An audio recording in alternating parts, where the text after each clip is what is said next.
presume, because I don't, my knowledge of counsel, defense counsel is, I know you don't misrepresent anything. Right. You never do. Right. That's not true. Okay. He purposely stated that he could not get to the Secretary of State, which, for the way we handle things in this court, would have placed him in a whole different category. We would have tried to find a way. Let's figure it out. And the reason I know that is because Mr. Harris, on December 28th of 2023, do you know where you were? December 28th, 23. 23rd. 2023. I know I was laid up. What starts as a routine scheduling hearing quickly spirals into a tense courtroom showdown. A defendant insists critical evidence is missing, claims the system hasn't been fair, and even begins citing judicial ethics in open court. But the judge isn't buying it. As the conversation escalates, accusations fly, legal procedures are challenged, and patience inside the courtroom begins to run thin. The big question becomes, is this a legitimate complaint about the justice system, or is the defendant digging himself deeper into trouble by arguing with the judge? Stick around, because this courtroom moment takes several unexpected turns, including a viral controversy, a debate about responsibility, and a shocking revelation about a 9-year-old warrant. What are we doing today? Your Honor, I'm going to be asking the court to set this for the final settlement conference. I know there's one in August. I know there's one in June. I do have a circuit court jury trial for next Monday that's like pretty firmed up. Got it. But I can make the August one work, and I'll leave that open and we'll get it done. Okay. Jury final settlement conference will be set August 9th, 2024 at 9 a.m. Jury selection in this matter will be August 12th, 2024 at 8:30. Both of those proceedings are in person. Right off the bat, the courtroom begins with something fairly routine, scheduling. Courts handle hundreds of cases, and setting dates for settlement conferences and jury trials is standard procedure. But moments like this also show how busy the legal system really is. Attorneys juggle multiple trials at once, which is why dates are often pushed months into the future.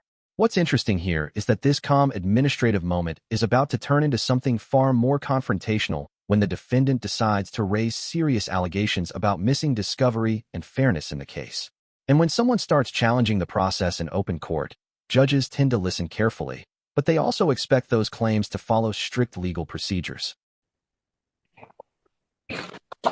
I was going to try to get you. I was going to try to get you out of the room. Bloom. I was trying to get you out of the room before you said anything. You knew what I was doing. That's why your finger went up. At least I'm not driving with a suspended license. I have no comment. Okay. 2 times now I've let it go. Remember? Let what go? I said enjoy the day, enjoy your horse, all that. So I let it go. The time before that, I let it go. And here's where the tone of the hearing suddenly shifts. What began as a simple scheduling discussion is now turning into a dispute about discovery, which is the legal process where both sides exchange evidence before trial. If the defendant truly believes important materials like hospital reports or photos were withheld, that could be significant. But there's a catch. In court, these complaints usually have to be filed formally through motions, not raised spontaneously during a hearing like this. Judges often get frustrated when defendants try to argue procedural issues on the spot without the proper filings. So the tension you're hearing now isn't just personal. It's about courtroom procedure and whether the defendant is following the correct legal path. But Your Honor, today I need to put something on the record. This is very serious. Put something on the record all the time. Go ahead. Okay. No, not last time. Okay. Your Honor, this case, assault and battery case, has gone over a year. And since October, I've fought tooth and nail for discovery. I still haven't been given the hospital report, any photos, any, there's a lot missing from discovery still. Remember, since October, we've... No, I remember you mentioning it, but hold on a second, Mr. Bloom. Has the discovery been requested, Mr.? Yeah. hold on. This is why, listen, Mr. Bernstein. Which discovery referencing, Jeff? Hospital report that Deputy Swearing says there was a hospital report. There was, I'm wondering how this case was even brought about, Your Honor, because. Okay, Mr. Bloom. There was never a report. Mr. Bloom. Okay, I'll let it go. Because you keep asking me questions you know I can't necessarily answer. Okay, let me get on with the real stuff. Oh, okay. Per transcripts. No, I still haven't received the transcripts. Of what? 3/6. Remember I asked for the transcripts from 3/6? I still haven't received transcripts from 3/6. That's 3 months ago. I know it takes a while, especially this being a misdemeanor case. Hang on. We have to have a written request for the transcript. Now the judge steps in to clarify something critical. Transcripts and evidence requests don't just magically appear. They require written filings and often payment for official court documentation. What we're seeing here is a classic courtroom clash between a defendant trying to argue his case directly and a judge insisting that everything go through proper legal channels. When judges emphasize procedure like this, it's not about avoiding the issue. It's about making sure the record is clear and that every step follows established rules. Without that structure, court proceedings would quickly descend into chaos. And Mr. Bloom, here's what I'm going to suggest. If you need those, again, you have an attorney. Tell your attorney that's what you need. Okay, well, this is my assistance of counsel, just like Ms. Barroso has assistants and you have assistants. I don't have assistants. I have individuals that I work for that are professionals, so I don't know what you have, but I don't have real. But go ahead. I can clarify what Jeff's talking about. I ordered an audio recording of that hearing, and someone in my office we did a transcription of it for Jeff. But I think what he wants me to request is an actual transcript, and I just did it. And so they can do that, pay for it, and I'm sure it will be accomplished.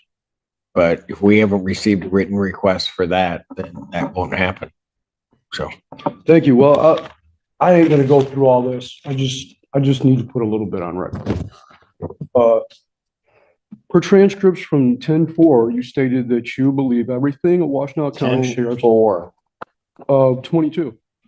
Washtenaw County Sheriff Deputy says is true. And you believe everything a Washtenaw County Sheriff's Deputy says. Hold on a second. What are you reading to me right now? Something that I want to state on record, Your Honor. No, but what you're obviously stating what somebody else said. I'm just trying to figure out where it's coming. You said on the 24th of. No, on 10-4 of 22. In this case? No. You stated that you believe everything a Washtenaw County Sheriff's Deputy says, correct? I don't recall saying that. And you were upset that my attorney questions the deputy's authenticity and requested said officer to be under oath. And there is proof that deputy testified with reckless disregard for truth. You were also misled on 9/13, 10/4, and 11/7. Mr. Bloom, is this in regard to your other matter? This is regard to everything. Well, no, it can't be in regard to everything. It's got to be in regard to your other matter because this didn't start. No, stop. This case didn't start until 10/18. So if you're referring to a record from another case, then I'm past that. Then you're past what? I'm past the other case. Here we go. This is this case. Canon 2, Canon 2A, Canon 3, which in part reads, a judge shall not initiate, permit, or consider ex parte communications or consider other communications concerning a pending or impending matter that are made outside the party's presence or their lawyer's presence. Canon 3A4B in part reads, not only is it a gross breach of the appearance of justice when the defendant's principal adversaries are given private access to the ear of the court. It is a dangerous procedure. What are you, Mr. Bloom? I'm going to stop you because what are you talking about? I'm talking about the transcripts from 3/6, Your Honor, where you stated you had notes. You stated you had a phone call from ex parte communicators. No, that was regarding your dental? Yes. Yeah, that was a motion we filed. No, but that has nothing to do with the case. But I mentioned that on and other Mr. Bloom, no, Mr. Bloom, because if you're going to, you don't want to hear, I don't. because what you're saying is incorrect. Okay. I had a communication. All right. I disclosed that to the parties because it came to the court's attention, not by the court doing it, that there was something regarding the dental work. I don't know what it was about the dental work. There were other matters you did the same thing, Your Honor. I'm not Goodbye. Goodbye. Goodbye, Mr. Bloom. Goodbye. This moment is especially serious. The defendant begins citing judicial canons, the ethical rules judges must follow, and suggests that improper communications may have taken place. Accusing a judge of ex parte communication is a major allegation because it implies that decisions were influenced by conversations outside the courtroom. Judges take claims like this extremely seriously, but they also expect evidence. From the judge's reaction here, it's clear he believes the defendant is misunderstanding the situation entirely and possibly mixing issues from other matters. And when a judge feels their integrity is being questioned without basis, the conversation can quickly come to an abrupt end. Bye. Thank you. Have a great day. Take care. We'll contact the Senior Commission, sir. Have fun. That went south.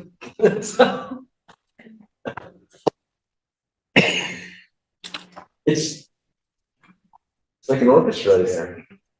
Of one voice. Yeah. Quietly leave, Your Honor. Mr. Bernstein, that is apparently all your fault. No, I'll get you next time around. All right, talk to you. Yes, sir.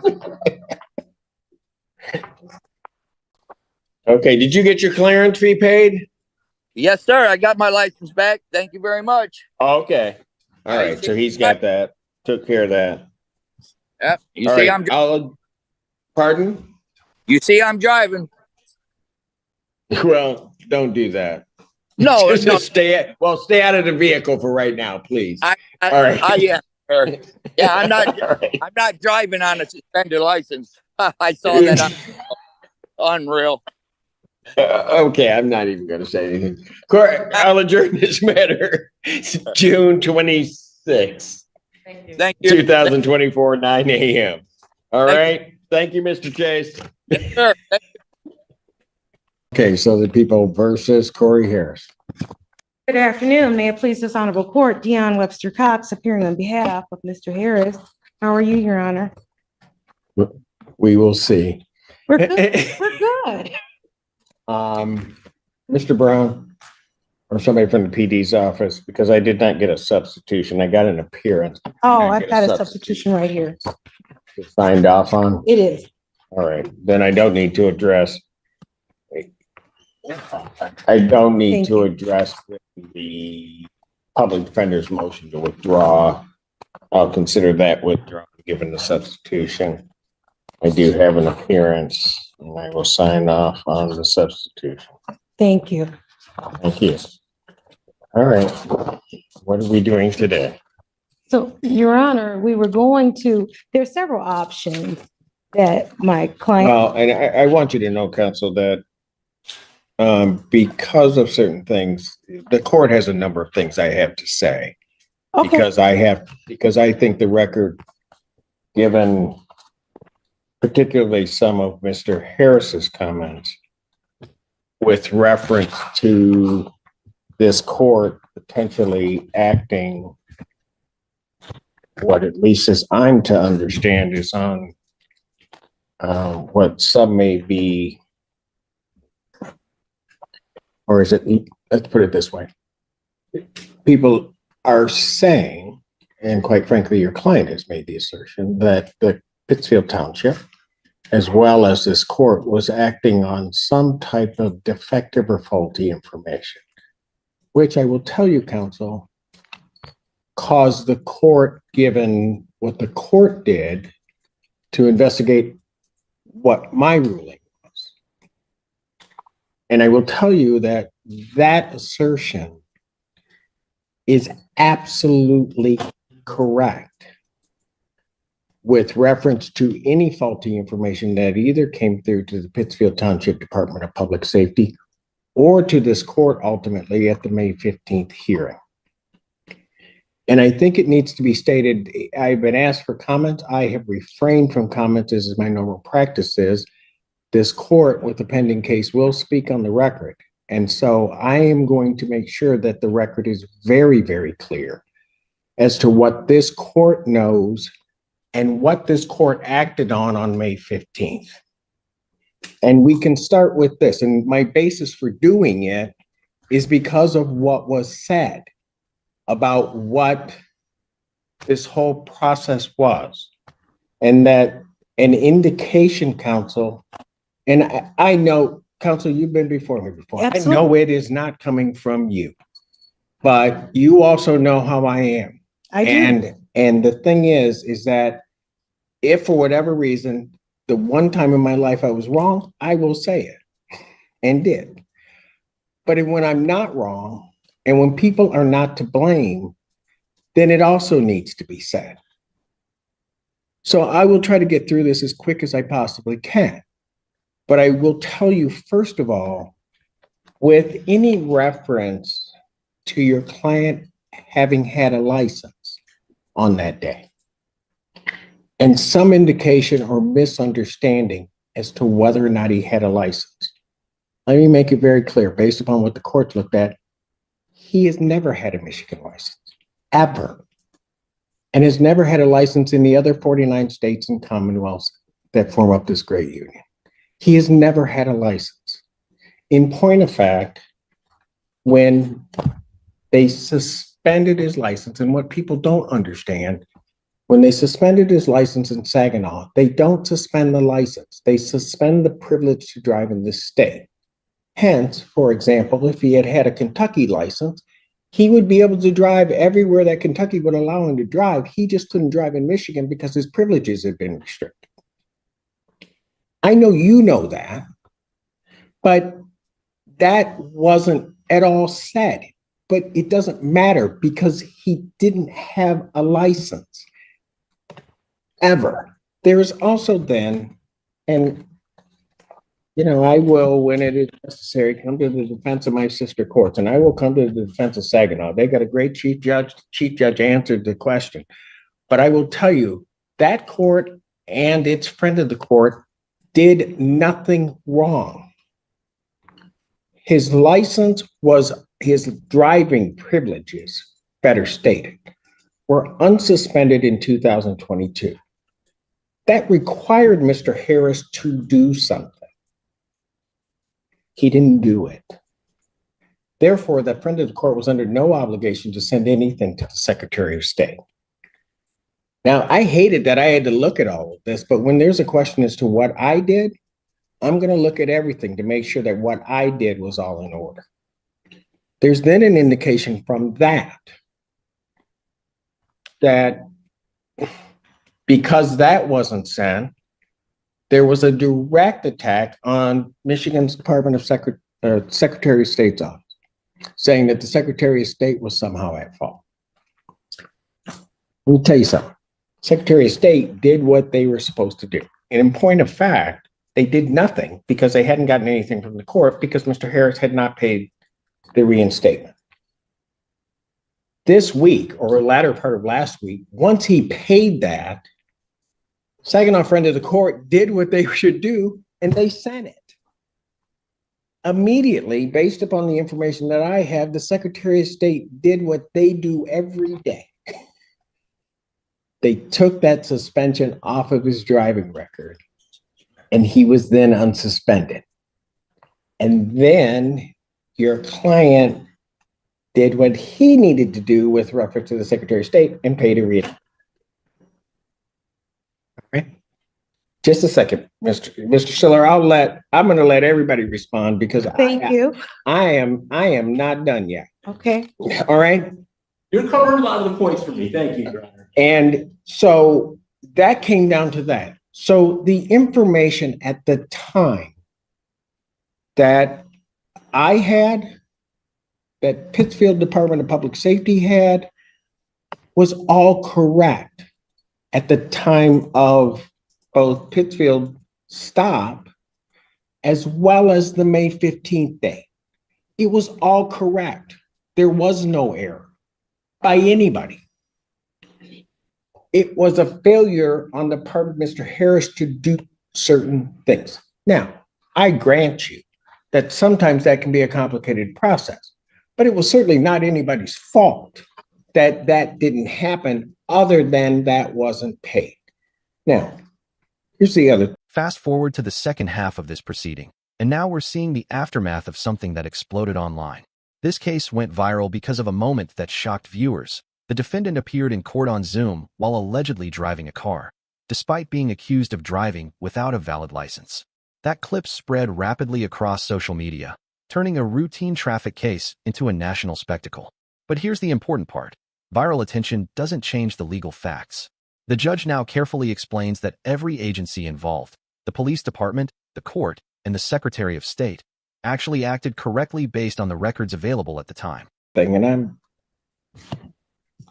like maybe in church where I say I'm about finished now. But the other part of this is this stop was in October. Most of the cases that we've heard just in this last afternoon are driving while license suspended cases. That's part of my Wednesday afternoon.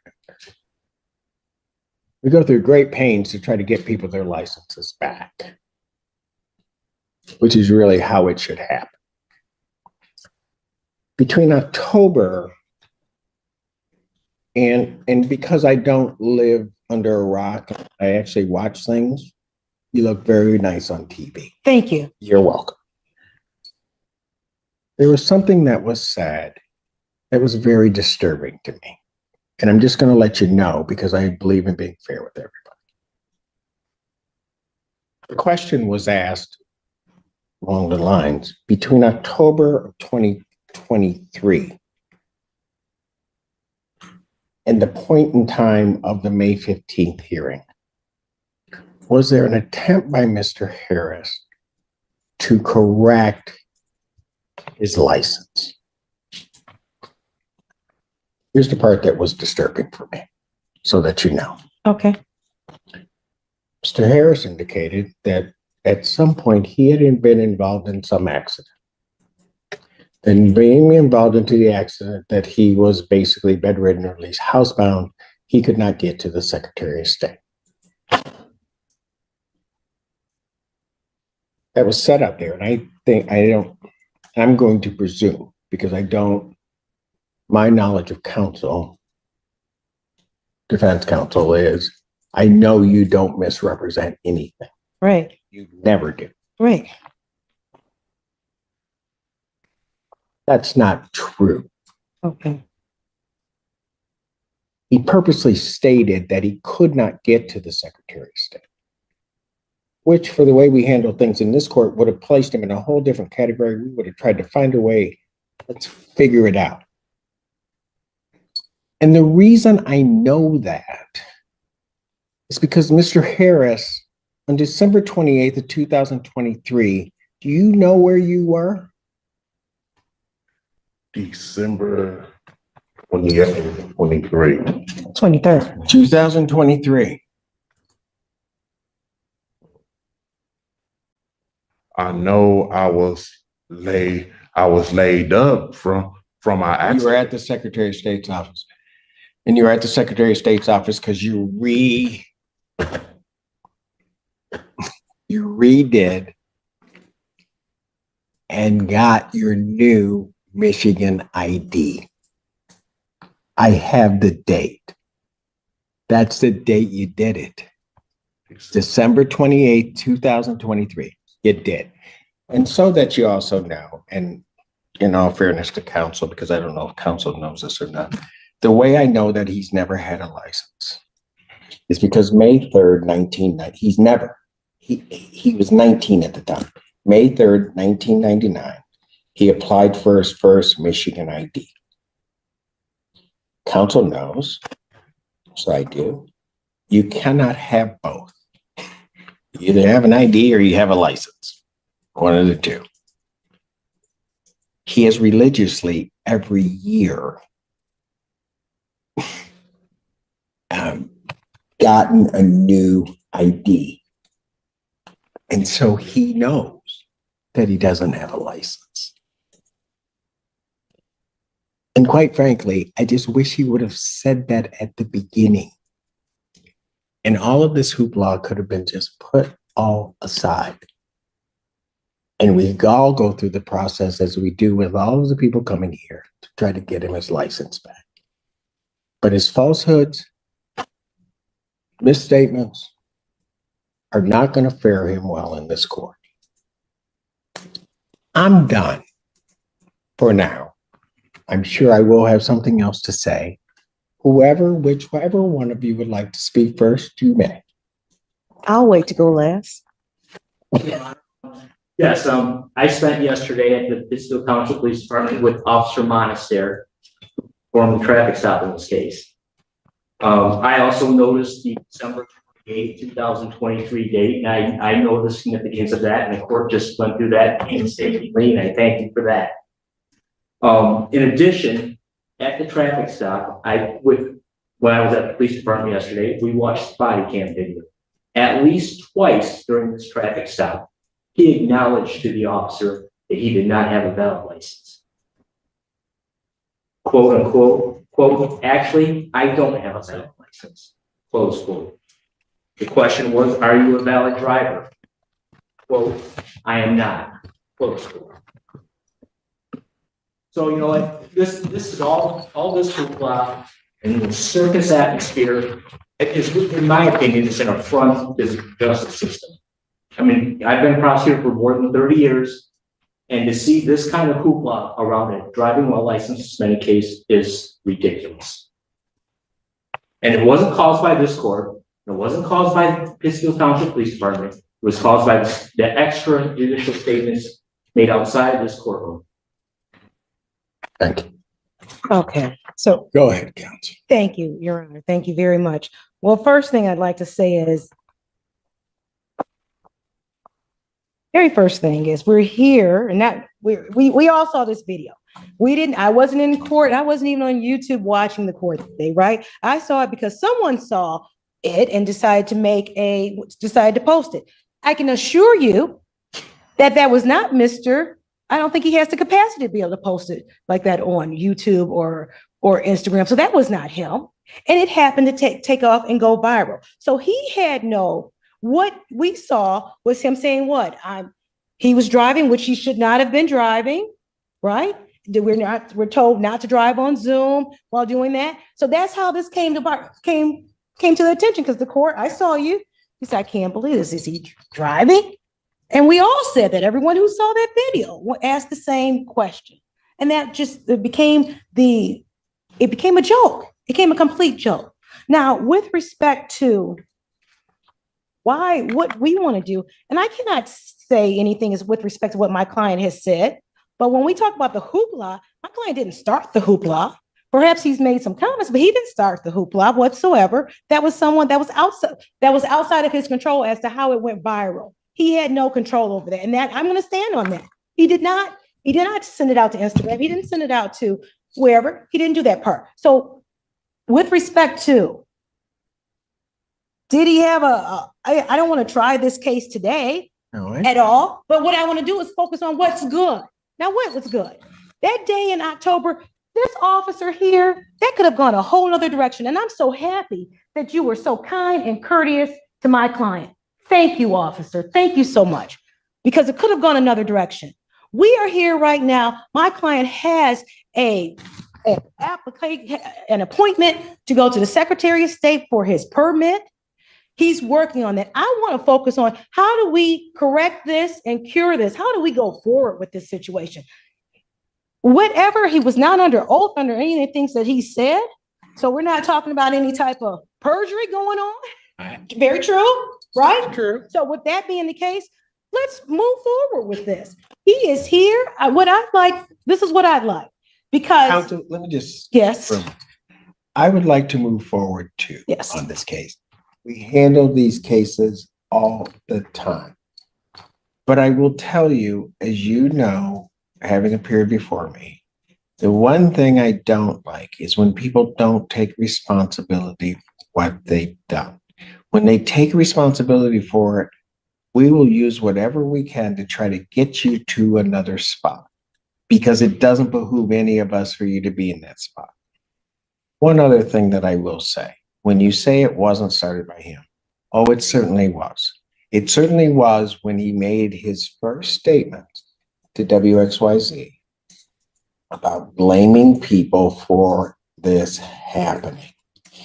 And he shouldn't have done it, because when you look at the whole thing, the person that needed to be blamed, and we can go back to a lot of other points, but I'm not here to embarrass it, but the person that needed to be blamed is the person that he was staring at in the mirror. He didn't do what he should have done, and that's okay. The majority of people that come here on a licensing didn't do what they were supposed to do. That's like a given. They don't go about blaming anybody. They just say, Your Honor, I didn't pay the ticket. Your Honor, I just didn't do it. I just didn't have the time to do it. I just didn't take whatever. Right. Just own it. Once you own it, then it becomes a whole lot easier just to move forward. Okay, I'm sorry. I interrupted you and I said I wouldn't, but I understand. my court. I I know who you are, and I respect that. So, and where I am is where I've always been, because I can assure you that when he did speak to WXYZ that day, I wasn't representing him. I was representing him yesterday, right? And you would heard my message. It said, what steps are to correct this? And that's what I'm about, Your Honor. How do we correct this, right? I understand the entire process. I have not gone into detail, but I will take the word of the court and of Mr. Stiller here, brother counsel, and about the background and the history of it. But how do we go forward? And that's why I'm here to sort of minimize. You okay? Can he did get into an accident. Sit down. Please, Your Honor. Right behind. Oh, well, hold on. Okay. And now that's real. That's a real injury. I have no comment. Okay. So what we're looking for, because there are some options here, my client has indicated to me and would like me to indicate to the court that he is in the process of procuring his license.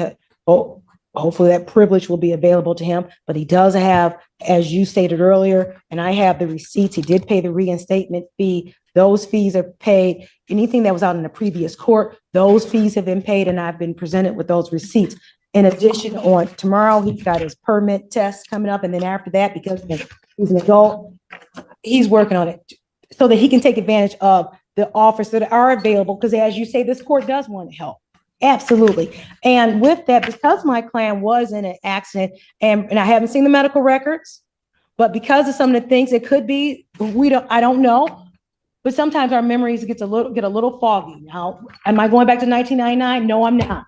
But I'm just saying that I'm saying from this day forward, he is working diligently to take the steps necessary to get this driver's license so he can take advantage of the generous offer. Thank you. Yes, ma'am. Yes. Yes, Mr. I need to say this, one additional thing. I think Fletcher Cox and I need to approach the bench. It may involve Mr. Allen. Who's Mr. I Allen? know, because I know what it is. Okay. Thank you. Well, who's Mr. Allen? That's my bailiff. Oh. I will give out whatever date I can. Okay. Counsel, you probably didn't know this, and I wasn't sure where the prosecutor was going to bring. He's got a warrant. No, I did not know. Yes, he has a warrant for his arrest. A bench warrant out of Allen Park. Mr. Allen. 24th District Court. Okay. The shocking thing about it is for a driving while license suspended that he didn't take care of. Okay. Well, like I said, he wants to handle. So what it is that, and it's a valid warrant. I happen to be within their radius of pickup. Now, having said that, I don't know if they will pick him up. Okay. I will say that what should have happened I'm not going to go through and try to figure out whether it did happen. But when he was arrested, when he turned himself in on my revocation of bond, upon being released, he should have been apprised, warned, and released to go take care of it. I don't know whether he was. I really don't care whether he was or not. All I know is that was back at mid-May, and it hasn't been taken care of. And it's still valid. I was hoping maybe that somebody was going to try and take care of it, because I'm sure if you had known, they would have been done. So much so that part of my delay in getting out of here was to make sure that it was valid. I had my staff run him right before I came out, so that if it hadn't gotten taken care of and in, then fine, we were okay and I didn't need to deal with it. Right. But it's still there. Okay. So will July 17th work as a new date for you to come back? Because as I understand it, he is right now not licensed. So if he goes in on Thursday, gets his permit, he's got to drive for at least 30 days. Apparently he knows how to do that part.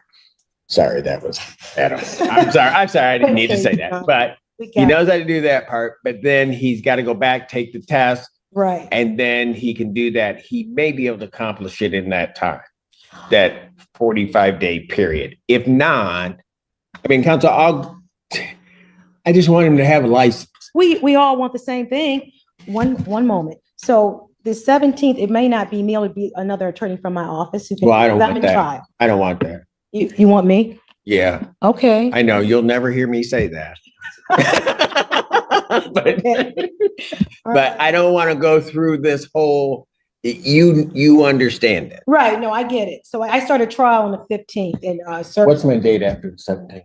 August 7th. What about August 7th? We can just put it out, and then he can do what he's going to do or not do what he's going to do, but he should be able to. August 7th at 1 o'clock, or would it be at 9 a.m.? It will. I will set it at 9. We will send an invite now that we have your appearance, so you'll get a direct invite from us as to what time block he's. Okay, and then I just need one moment to talk to my client. You want to tell me something? Okay, August 7th at 9 a.m. At 9 a.m. I'm going to take him into custody on the warrant. The only question that I have, and the way I look at the warrant, the bond looks like $500. Okay. Two things. First, I don't know whether or not they'll come get him. Right. If they don't come and get him, we'll release him. We're not going to hold him. If they are coming to get him and he's going to be held, the only question I would have for you, counsel, is do you want me to set a nominal bond on this so that he gets credit, or do nothing and not worry about it? I'll leave that up to you.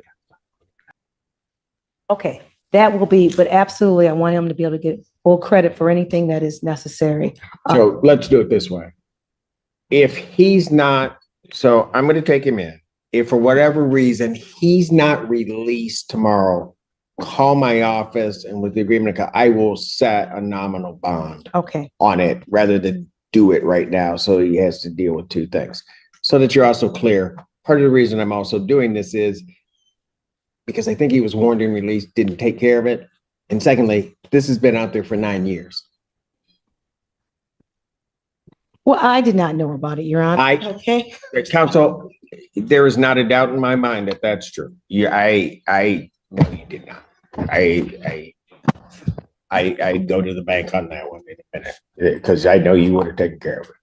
Yes. All right. It's going to be taken care of today. His wife is here, and it will be taken care of. So I will absolutely call your office tomorrow to see call the court to see the status of it.